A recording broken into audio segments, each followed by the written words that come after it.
Olá, tudo bem com vocês? Sejam bem-vindos mais uma vez para a nossa aula de arte aqui no canal Educação. Professor Adeildo Alves com vocês para mais essa aula e hoje a gente vai fazer a abordagem de um assunto bem bacana que é sobre o patrimônio cultural histórico, ok? Vamos lá então, hoje são 9 de novembro. O nosso assunto aqui é bem interessante, deixa eu escolher logo aqui o meu giz vermelho. Segundo o roteiro da nossa aula, patrimônio histórico. Para que serve essa aula, gente? Conhecer as características do patrimônio histórico. Não só as características, mas a gente também vai adentrar nas representações, né, de patrimônio histórico no Brasil e no mundo. No final, a gente resolve uma ou duas questões. O que são aspectos históricos do patrimônio? Bom, vamos lá para a etimologia da palavra. Patrimônio, que é do português europeu, assim com acento agudo, ou patrimônio, com acento circunflexo, do português brasileiro, tanto um quanto o outro, cultural, né? Patrimônio cultural é o quê? É o conjunto de todos os bens materiais ou imateriais. Hoje a gente vai ver patrimônio cultural, na próxima aula a gente vai destacar só patrimônio material, depois só patrimônio imaterial, e a gente vai fechar com uma aula sobre patrimônio, tanto material quanto imaterial, no Piauí. Então vamos lá. Todos os bens materiais ou imateriais que, pelo seu valor próprio, devem ser considerados de interesse relevante para a permanência e a identidade da cultura de um povo. Aí a gente não especifica qual povo. Não precisa, né? Um povo qualquer, em todo lugar. O patrimônio é a nossa herança do passado, com o qual vivemos hoje e o qual passamos às gerações vindouras. Por isso chamado de cultural, tá? Porque tem essa característica de ser representativo, característico, representativo, e da gente passar de uma geração para outra. Do patrimônio cultural fazem parte os bens imóveis, tais como castelos, igrejas, casas, praças, conjuntos urbanos e ainda locais dotados de expressivo valor para a própria história, a arqueologia, a paleontologia e a ciência em geral. Nos bens móveis incluem-se, por exemplo, pinturas, esculturas e o artesanato, que não pode ficar de fora, que inclusive em termos culturais históricos, ele é até mais abrangente do que a chamada arte de elite, né? Bom, nos bens imateriais consideram-se a literatura, a música, o folclore, a linguagem e os costumes. E dentro desses costumes estão várias atividades, como as comidas típicas de um lugar, que vão fazer parte do, como a gente vai ver nas outras aulas, né, do conjunto de patrimônio histórico imaterial.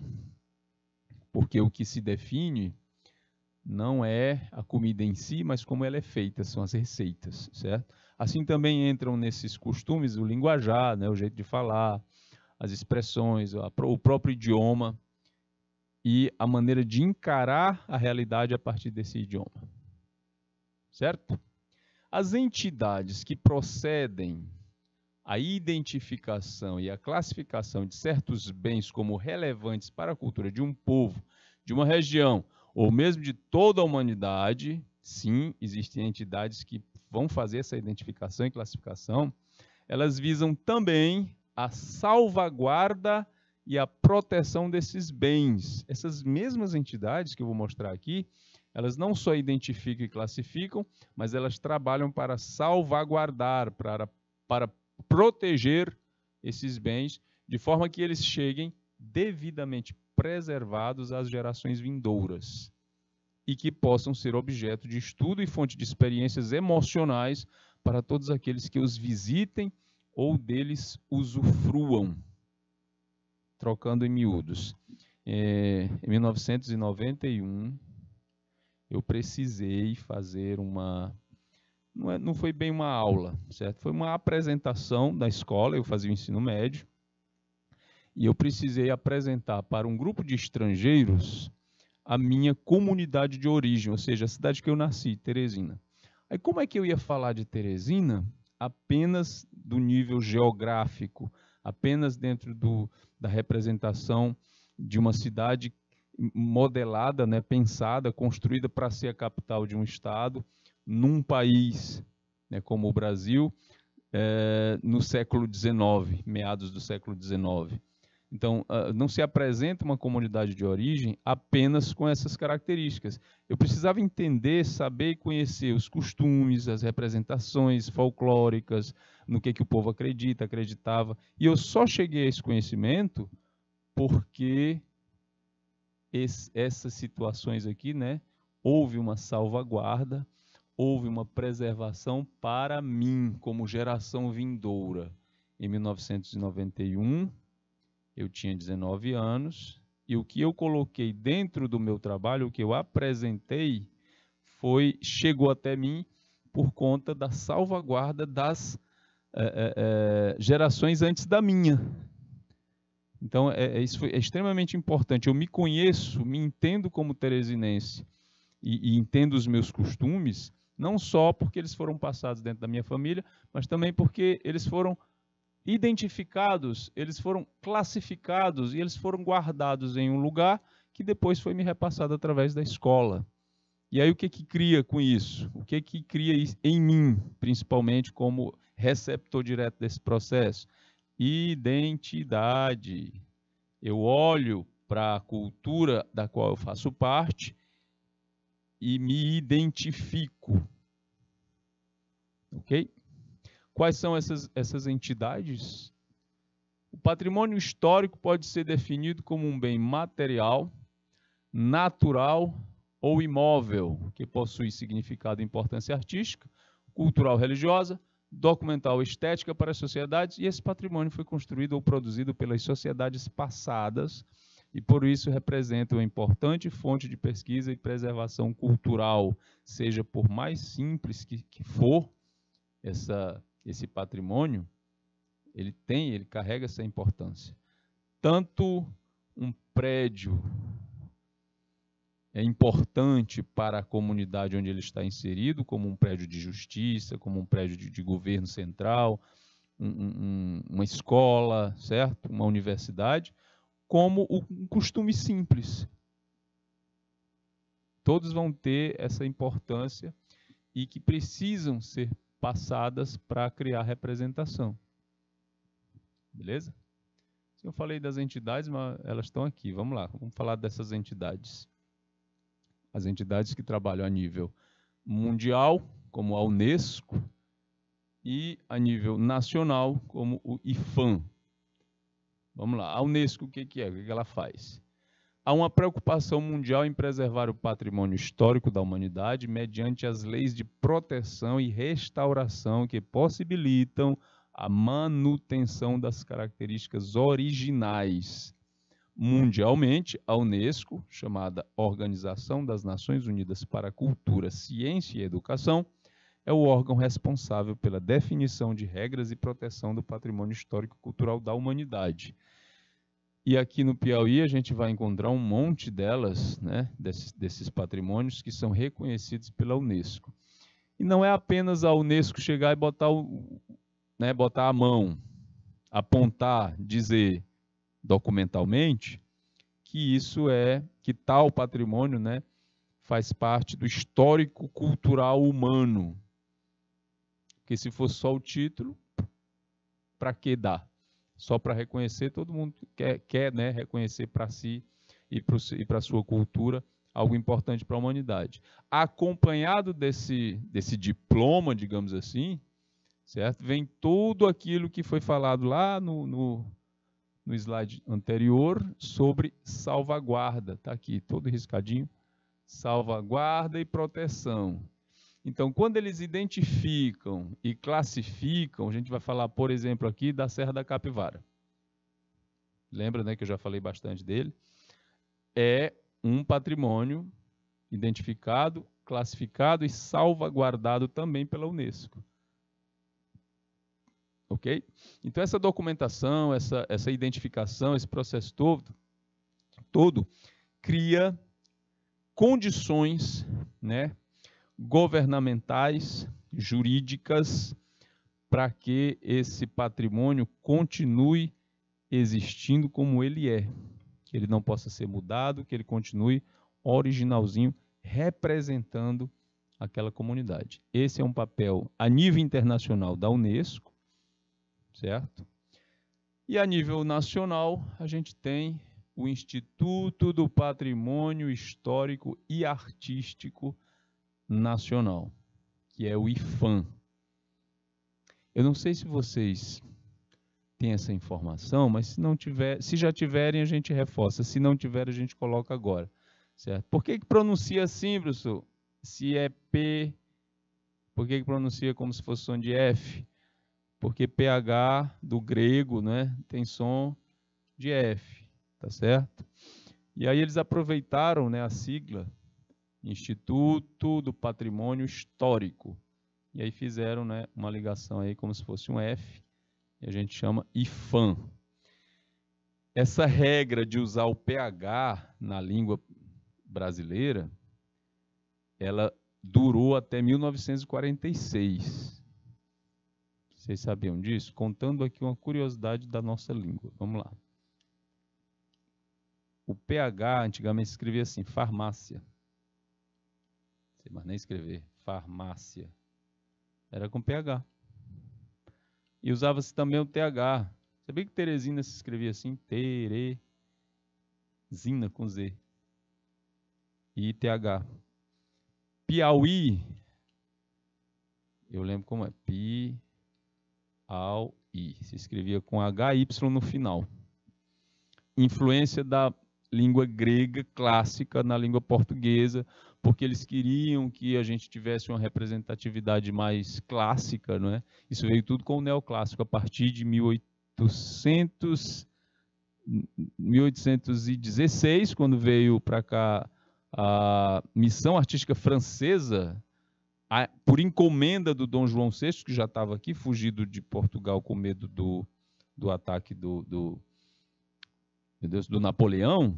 Aí eles incrementaram isso aí, implementaram também a influência da língua grega no nosso português, até 1946. Aí foi feita uma renovação, né, do padrão, aí tudo isso aqui saiu. Teresina voltou a ser escrita com TH normal e S, farmácia com F, Piauí do jeito que se vê hoje, né, com Y, etc. O IPHAN tem, inclusive, né, participação nesses registros aí, certo? Não só das mudanças da língua, mas também de todo o patrimônio artístico histórico brasileiro. Vamos ver, se a gente está falando de representação de patrimônio, vamos analisar alguns no mundo, lista de alguns bens que fazem parte do histórico patrimônio mundial. As pirâmides de Giza ou Gizé, no Egito. Interessante que essas pirâmides, elas sempre fizeram parte dessas listas, né, de grandes maravilhas construídas pelo ser humano, né? Desde a primeira lista grega, né, antes de Cristo.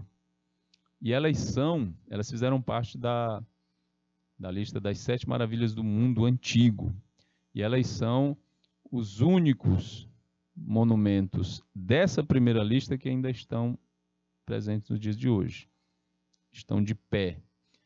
Mas convenhamos, uma construção que tem uma base quadrangular e formato de montanha, para ficar de pé é fácil, não importa o tamanho dela.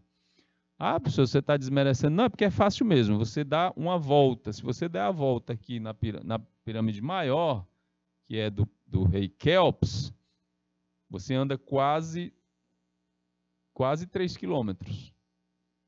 Então é muita pedra empilhada.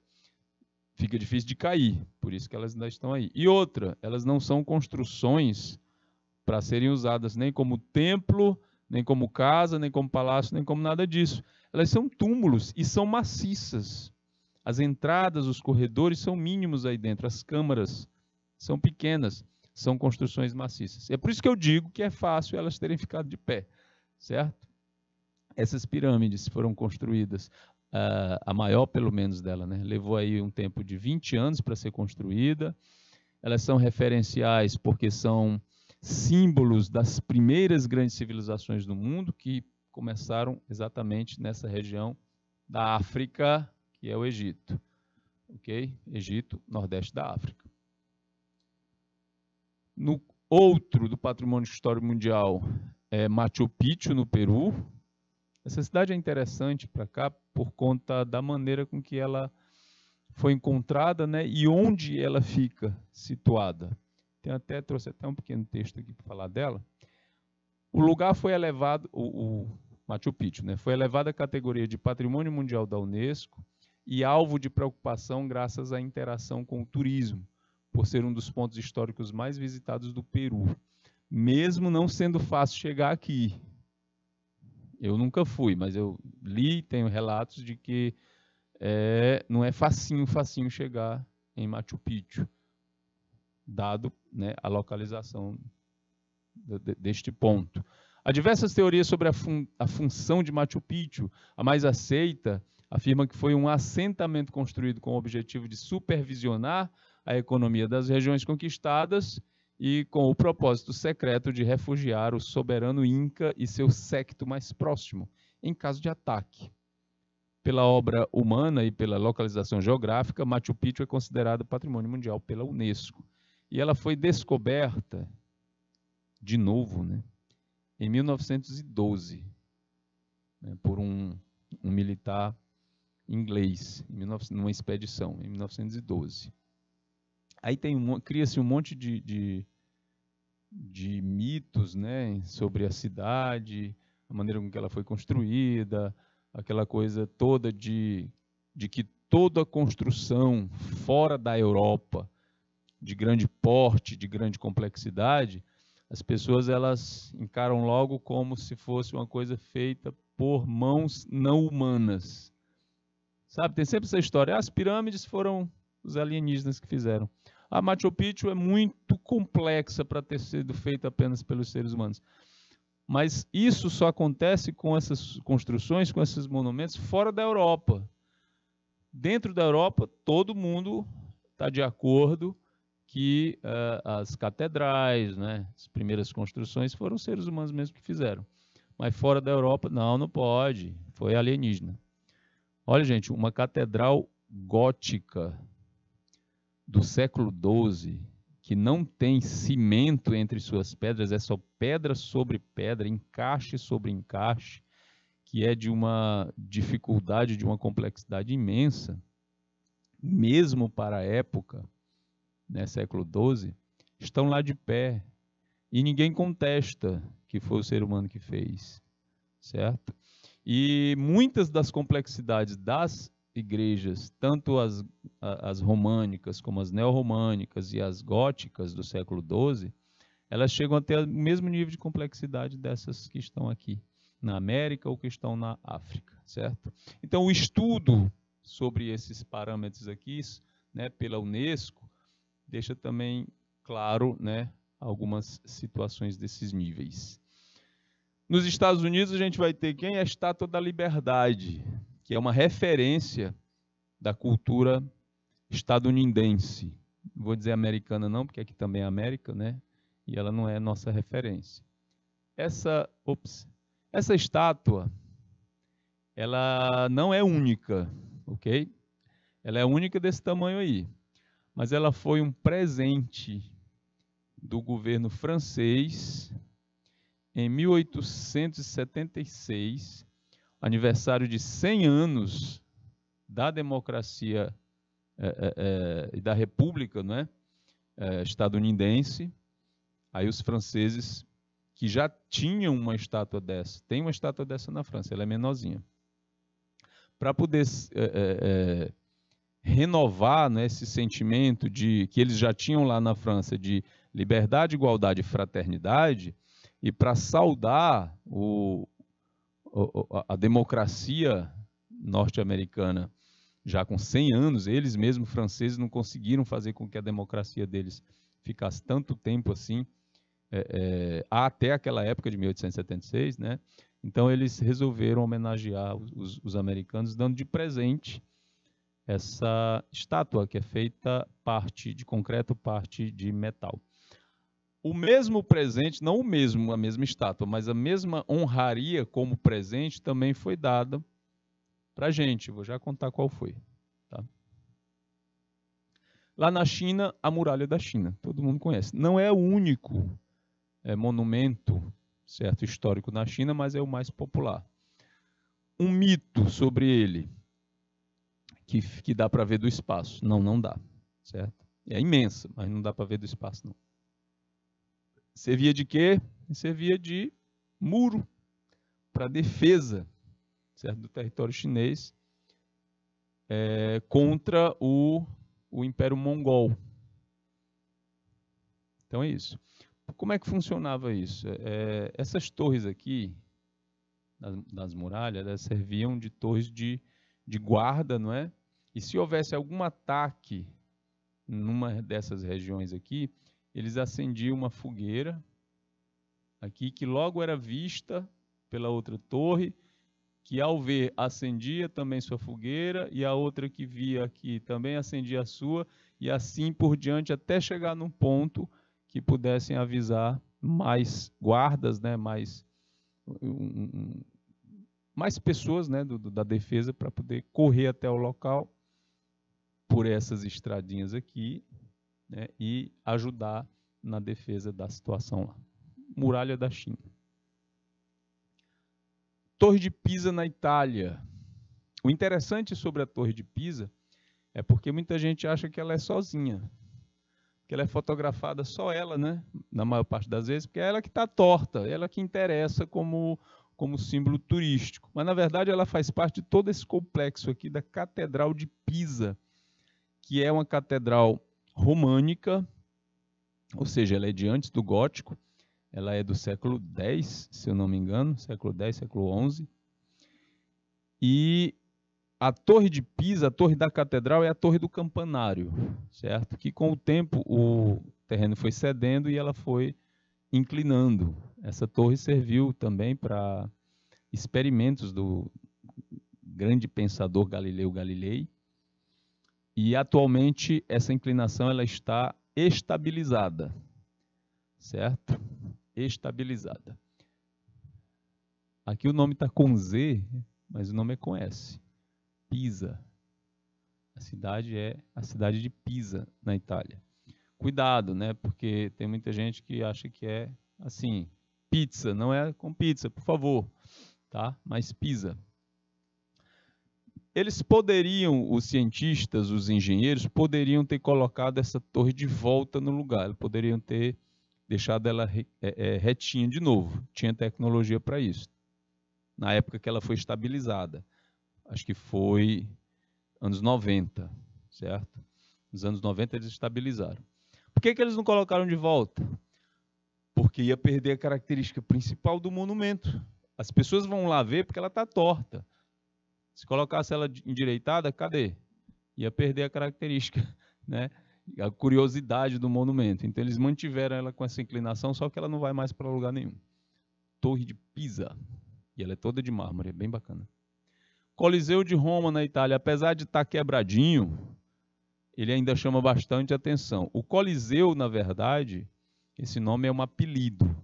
O nome do teatro, que é um anfiteatro, aliás, é Anfiteatro Flavium, ou Anfiteatro de Flávio, que foi construído em cima da antiga mansão de piscinas do rei Nero, né? Quando o Nero morreu, o pessoal queria apagar, né, a sua imagem da história de Roma e fazer alguma coisa que servisse para o povo. Então eles construíram o maior anfiteatro da época, certo? Conhecido pelo seu tamanho magnífico, seu tamanho colossal, e daí vem o apelido Coliseum, certo? Por conta disso.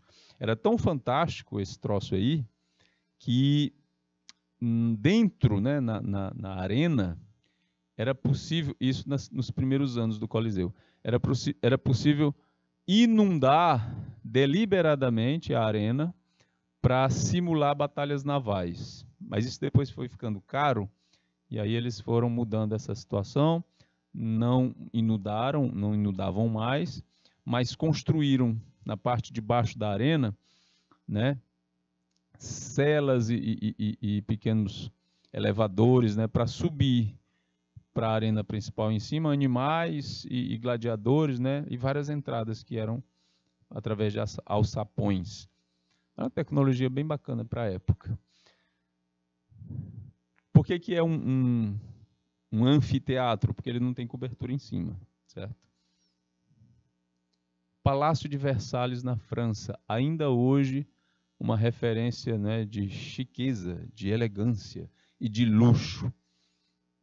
É uma referência para o governo francês, não, para a França, né? E foi um lugar de onde se governou.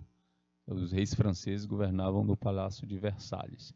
Hoje ele foi transformado num hotel de super luxo. Na França também a gente tem a Torre Eiffel, a gente chama de Torre Eiffel, por causa do engenheiro que bolou, que projetou essa torre aí, o senhor Gustave Eiffel. E aí a gente chama, né, o nome dele Eiffel em francês, aí a gente chama em português Eiffel, com 2 Fs. O que era essa torre? Aqui era só para mostrar, o Gustave Eiffel, ele queria mostrar que era possível construir grandes estruturas com esses modulados de aço. O pessoal na época achou isso grotesco, achou isso muito feio. E essa torre foi construída para uma exposição mundial, a Exposição Mundial de 1886, salvo engano. E ela deveria ser desmontada 2 anos depois. Ela foi montada para a Expedição Mundial, a Exposição Mundial, aliás, e depois ela seria desmontada devagar, no final de 2 anos ela estaria toda desmontada. Só que ela foi ficando,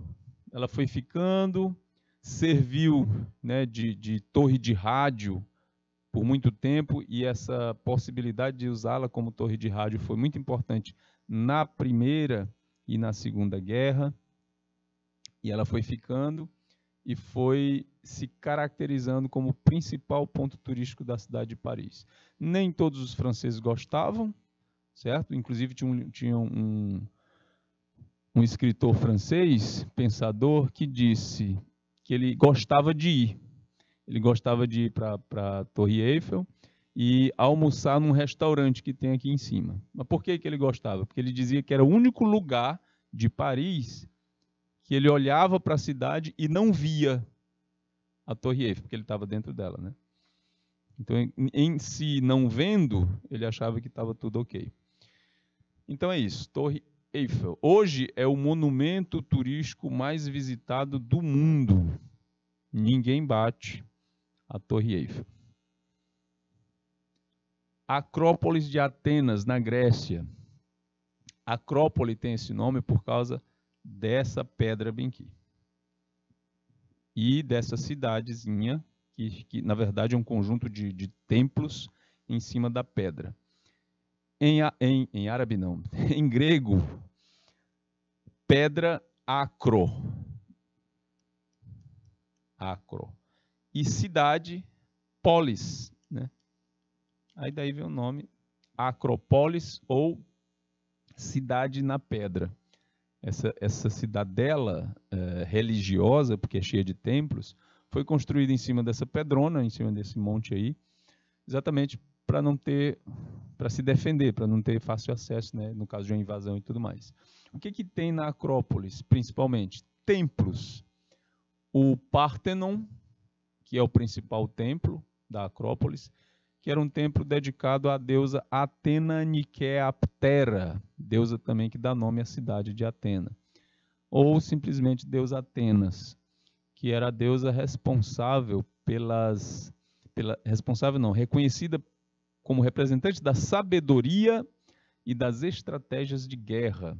Segundo a mitologia grega, Atena nasceu de uma dor de cabeça do deus Zeus, a cabeça dele rachou, e ela saiu de dentro da cabeça dele com armadura e tudo. enfim. E aí tem essa cidade, né, que é uma referência para a cultura grega, principalmente europeia. No Brasil a gente tem o quê? Eu falei das referências de patrimônio no mundo. Esses patrimônios que eu falei para vocês são lugares, certo? É mais o patrimônio material, que são referências também. Quando a gente fala de um país, geralmente a gente cita uma referência também como essa, né, para caracterizar o país. Se a gente for falar de Brasil, a gente vai ter aqui alguns, né, a lista de alguns patrimônios históricos do Brasil, como, por exemplo, a cidade histórica de Ouro Preto, em Minas Gerais, que era chamada de Vila Rica, por causa do quê? Da extração de minérios, né, da extração de ouro e de pedras preciosas nessa região de Minas Gerais, descoberta pelo governo português, né, esses veios de ouro no século XVIII, né, por idos de 1700 e alguma coisa, eles começaram a explorar essa região e foi uma região muito rica durante muito tempo, chamada de Vila Rica e depois foi chamada de Ouro Preto. Qual é o monumento aqui? Qual é o reconhecimento aqui da Unesco do IPHAN? É a cidade inteira, toda a cidade de Ouro Preto. Tudo, casario, monumentos, igrejas, ruas, passos, tudo em Ouro Preto. A cidade inteira é considerada patrimônio histórico da humanidade e do Brasil também. Continuando, a gente vai ter o Centro Histórico de Olinda, em Pernambuco, certo? O Pelourinho, na Bahia, também. Então, a gente vai ter todo esse processo arquitetônico, cultural. A Estação da Luz, em São Paulo, que é uma das primeiras estações ferroviárias do Brasil. As ruínas de São Miguel das Missões, no Rio Grande do Sul, que começou, né, como missão dos jesuítas, foi construída essa igreja fantástica, com aparência estética misturada, né, com o barroco e o clássico, e o neoclássico, e que durou por muito tempo com eita, meu Deus, a missão, né, de catequizar os indígenas nessa região. Daí houve uma quizila, houve uma guerra, e eles foram expulsos e ficou só as ruínas. Só as ruínas. Mesmo assim, elas são consideradas como patrimônio cultural histórico do Rio Grande do Sul e do Brasil. O Cristo Redentor, no Rio de Janeiro, a estátua. Muita gente fala em Pão de Açúcar e acha que o Cristo está em cima do Pão de Açúcar. O Cristo Redentor está em cima do Morro do Corcovado. E ele tem 36 metros de altura, a estátua. O Morro do Corcovado tem 700 e tantos metros de altura. Então, o Cristo Redentor é uma das estátuas mais altas do mundo por causa disso. Porque ele está em cima do Corcovado. A Estátua da Liberdade é um pouquinho maior do que o Cristo. Mas como ela está ali no nível do mar, ela fica baixinha. O Cristo Redentor não, está lá em cima. Colocado aqui na década de 30 como um presente dos franceses.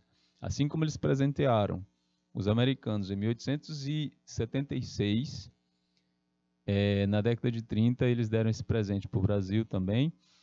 Lógico que foi uma coisa conjunta, teve engenheiro e teve artista que trabalhou junto aqui, brasileiro, né, que trabalhou junto com os franceses. E é um símbolo nacional, principalmente como identificação, né, de monumento lá fora, do Brasil lá fora, na cidade do Rio de Janeiro. Na época a cidade ainda era capital, né, do país, aí toda essa representação, etc, etc, etc. E foi colocado assim, o símbolo do Cristo, porque o Brasil sempre foi conhecido como um país extremamente religioso. Nós somos ainda o maior país católico do mundo. E o estado do Piauí é o maior estado católico no Brasil, ou seja, o Piauí ainda é o maior estado católico do mundo. E aí eu até brinco dizendo às vezes para meus alunos, né, que o Vaticano tinha que se mudar de Roma para cá, para Teresina, já que a gente tem a maior população católica no planeta. O conjunto urbanístico de Brasília, que é considerado a cidade mais moderna do mundo em termos de inovação arquitetônica, né, de forma, de estética arquitetônica desde 1960, ela tem esse parâmetro, e todo o conjunto urbanístico de Brasília é salvaguardado tanto pelo IPHAN quanto pela Unesco. Aí tem aquela coisa, quem foi que fez? O conjunto urbanístico, ele é dividido, né, as honrarias são divididas entre 2 arquitetos. O arquiteto projetista da cidade, que é o Lúcio Costa, e o arquiteto projetista dos prédios públicos, que é o Oscar Niemeyer. Mas geralmente só lembram do nome do Oscar Niemeyer, certo? Por causa da cara dos prédios. O Congresso Nacional, a Igreja, a Catedral, né? O Palácio da Alvorada, essas colunas que foram imitadas no mundo todo a partir de 1960 e que são referência imensa na arquitetura moderna mundial, o nome que a gente lembra é do Oscar Niemeyer. Mas o traçado, o mapa da cidade, certo? A organização urbanística, as inovações urbanísticas na cidade foram do arquiteto Lúcio Costa, que venceu o concurso na época da Fundação de Brasília, né, feito pelo governo federal. Aconteceu assim. O Lúcio ganhou o concurso, ficou bem colocado, certo? Eles pagaram o prêmio para o primeiro colocado, que não tinha sido o Lúcio, e depois eles resolveram construir, né, a ideia do Lúcio, que era melhor. E aí fica na história, né, que ele teria ganho dessa forma o concurso. Também em Brasília, o Palácio do Catetinho, que foi de onde o presidente Juscelino Kubitschek passou a governar enquanto Brasília estava sendo construída, que é essa estrutura aí de madeira. Por que é Palácio do Catetinho? Porque ele saiu do Palácio do Catete no Rio de Janeiro e veio para Brasília. Enquanto a cidade estava sendo construída, ele ficou nessa instalação que passou a ser chamado de Palácio do Catetinho. Ok? Vamos à nossa questão, certo? Sobre patrimônio. A gente tem essa, que é analisada assim, isso. Vamos lá. Enem Digital 2020. Na maior parte da América Latina, os museus surgiram no século passado. Na maior parte da América Latina, os museus vão surgir no século XX, no século passado. Fundados com a intenção de civilizar, tá entre aspas isso aí, ou seja, de trazer para o novo mundo os padrões científicos e culturais das nações colonizadoras. Os museus seriam, dessa forma, instituições transplantadas, criadas dentro dos ideais positivistas de progresso. Não por acaso, ficaram, em sua maior parte, sujeitos a moldes clássicos, a partir da valorização de aspectos da cultura erudita, fortemente associados à elite. Era necessário, pois, assumir uma função social de maior alcance e ocupar um espaço relevante, capaz de atrair grande quantidade de público. Esse texto aí é do M. Barreto, Turismo e Legado Cultural, Campinas, 2002, adaptado. Bom, a transformação de um número cada vez mais expressivo de museus latino-americanos em espaços destinados a atividades lúdicas e reflexivas está associado ao rompimento com, aí vamos ter aí, U ou A, né? Letra A, ideal de educação tradicional, utilização de novas tecnologias, modelo de atrações segmentadas, participação do setor empresarial e resgate de sentimentos nacionalistas. É bom lembrar que quando você está falando, bem aqui no texto, né, ele falou da questão da colonização, né, da questão, né, de trazer o museu como instituição transplantada, né, que cristaliza essa coisa da valorização do aspecto erudito da cultura, né, associando sempre à elite. Eu gosto de observar não só os museus, mas os lugares que são deixados pela própria elite. Por exemplo, em Teresina, se construíram vários casarões na cidade, vários prédios públicos, desde 1852, quando a cidade foi fundada, até mais ou menos a década de 60, certo? É que se encontra a maior parte dos prédios que a gente vai chamar de prédios antigos, que tem aquela característica ainda, né, de construção e de estética neoclássica, eclética, que a cidade sempre teve, e que são referência do nosso legado cultural, certo? Principalmente o centro histórico, e ele está acabando, o centro histórico de Teresina está sendo destruído. Mas de quem é a culpa? Como é que isso acontece? Na verdade, não há culpados. O que existe é que muitas vezes a elite constrói para si, porque ela está usando os meios, né, referentes às tecnologias da época para construir para si uma imagem, e depois abandona, certo? Os museus vêm também para ajudar nesse processo para que isso não aconteça.